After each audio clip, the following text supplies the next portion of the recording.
Here's a cute Mother's Day card to mom from kids. This was sent to me so I could check it out.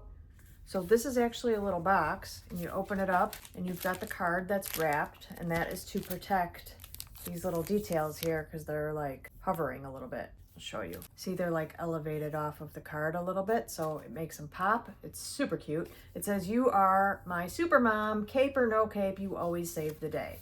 So that is adorable.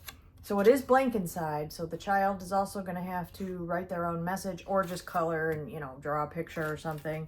Or just use all these stickers to decorate the inside too, because there's lots of them. This is more than just sealing an envelope stickers. It's a whole page of them. And then the envelope is really sturdy. It's like extra sturdy because obviously you got to protect the little details. So they thought of that.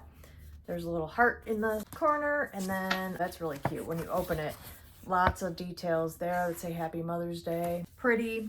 So this is a really high quality card that has everything you need, the stickers, the envelope, everything for your child to give mom a really cool card. If you were gonna mail this, I would double check at the post office to make sure it doesn't need 2 stamps just because of these extra details and stuff. You just never know. So that's a really cute choice for a child to give their mom.